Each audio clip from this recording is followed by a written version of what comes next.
कि इमरजेंसी में जो पेशेंट्स आते हैं वो खुद बहुत ज़्यादा फ्रस्ट्रेट हुए हुए होते हैं क्योंकि ऑब्वियसली उनका कोई लव वंस होता है, तो बहुत अनफॉर्चुनेट बिहेव भी कर देते हैं। तो उसको कैटर करने के लिए भी कोई ख़ास ट्रेनिंग होती है या वो हर बंदे की शायद पर्सन टू पर्सन है? हाँ। नहीं, ट्रेनिंग तो होती है क्योंकि stress management specially when it comes to ER, वहाँ पे अगर डॉक्टर स्ट्रेस आउट हो जाए तो they are bound to make mistakes, और अगर इमरजेंसी डॉक्टर की एक भी गलती है तो that can cause the patient his life.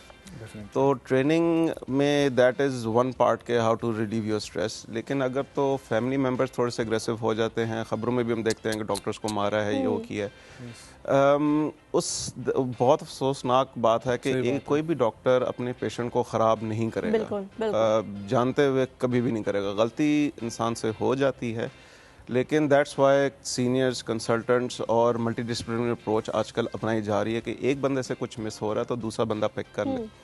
लेकिन दूसरा एक और भी वजह है कि पेशेंट्स थोड़े से एग्रेसिव हो जाते हैं कि उनकी अनरियलिस्टिक एक्सपेक्टेशंस होती हैं।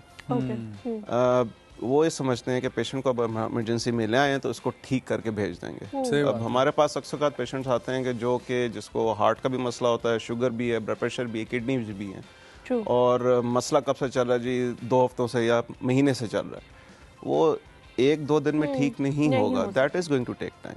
तो पेशेंट की एक तो अनरियलिस्टिक अप्रोच या थॉट के जी ये पेशेंट फ़ौरन ठीक हो जाए। दूसरा, there is limitations to what we can do. एक हद तक हम हेल्प कर सकते हैं, उसके अलावा उससे ज़्यादा हम नहीं कर सकते।